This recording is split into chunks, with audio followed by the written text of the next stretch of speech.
अस्सलाम वालेकुम नाज़रीन, इस वक्त हमारे साथ मौजूद हैं सीनियर मोस्ट जर्नलिस्ट मतीउल्लाह जान साहब, जिन्होंने बगावत के सफ़र में डॉक्टर सादिया कमाल के साथ सफ़े अव्वल में बेहतरीन किरदार अदा किया और यहाँ के माफिया को जिस अंदाज से एक्सपोज किया है वो एक मिसाल है। हम इनसे जानेंगे कि आज का ये जो इलेक्शन है और जिस अंदाज से आपसे कैंप तक छीन लिया गया, आप क्या समझते हैं इस पोलिंग की क्या क्रेडिबिलिटी होगी, क्या यहाँ पे बेहतर पोलिंग होगी, क्या आप समझते हैं शफाफ इलेक्शन होंगे? पहली बात तो ये है कि ये बड़े टेंटों के लगाने से और बड़ी बड़ी देगें पकाने से जो है सहाफ़ी अपना वोट नहीं देते।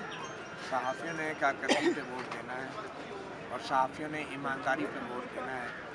जो इस वक्त मीडिया की सूरत हाल है, जिस तरह का गला घोटा जा रहा है मीडिया का, जुबाबंदी है, सेंसरशिप है, इसके ज़िम्मेदार यही लोग हैं ना जो अपने आप को मुंतखब लीडर कहते हैं सहाफ़ियों। तो अब वक्त आ गया कि इनको हटाया जाए, नए लोगों को लाया जाए और ख़ास तौर पे डॉक्टर सादिया इसलिए ज़रूरी है कि इस प्रेस क्लब को मर्द हज़रात ने तो बिल्कुल फेल कर दिया। अब एक मौका खातून को मिलना चाहिए और ख़ातून को जब मौका मिलेगा तो इस प्रेस क्लब में एक घर का माहौल होगा। हम सब मर्द हज़रात अपने घर की तरफ से मुतमईन होते हैं क्योंकि हमें पता है हमारी जो ख़वातीन हैं वो घर का निज़ाम संभालती है, तो वो प्रेस क्लब का भी संभाल सकती हैं। तो मेरे ख्याल में डॉक्टर सादिया कमाल का सदर मुंतखब होने से एक नई तारीख रकम होगी नेशनल प्रेस क्लब इस्लामाबाद की। ये पहली खातून सदर होंगी और प्रेस क्लब के अंदर भी इनकलाबी तब्दीली आएंगी और यहाँ पे सिर्फ सहाफ़ी नहीं और कुछ लुच्चे लफंगे नहीं बल्कि यहाँ पे सहाफ़ी और उनके अहल खाना भी आके बैठे गए। मतीउल्लाह भाई, हमारे नाज़रीन बड़े खुश हुए कि आप सियासतदानों को जिस तरह उनकी क्लास लेते हैं और हमने आपको सुप्रीम कोर्ट और पार्लियामेंट में भी देखा जिस अंदाज से आपके चुभते सवालात होते हैं।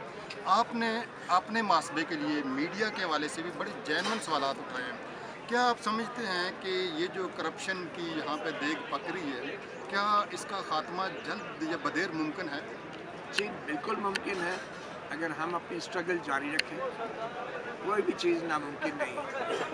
तो मुझे यकीन है कि जो प्रोफेशनल जर्नलिस्ट हैं वो अपनी सोच को यकता रखेंगे, उसको तकसीम नहीं होने देंगे और नताइज से बेपरवाह होकर प्रोफेशनल सहाफ़ी इकट्ठे रहेंगे। और अगर ये प्रोफेशनल सहाफ़ी भी तकसीम हो गए तो फिर सूरत हाल मज़ीद ख़राब होगी, ठीक नहीं होगी। बहुत शुक्रिया जी मतीउल्लाह जान साहब। हम आपके कैंप में आए और हमने देखा कि इस कैंप में 3 PhD लोग हैं जो टॉप की सीटों पे मौजूद हैं और यहाँ पे मतीउल्लाह साहब ने हमें बताया कि हमारे जो ओहदेदारान हैं इस डॉक्टर सादिया कमाल के, उसमें से 4 लोगों ने मास्टर डिग्री की हुई है और इसी तरह से 2 LLB भी हैं। ये इंतहाई पढ़ा लिखा और मैं समझता हूँ इंटेलेक्चुअल सा पैनल है।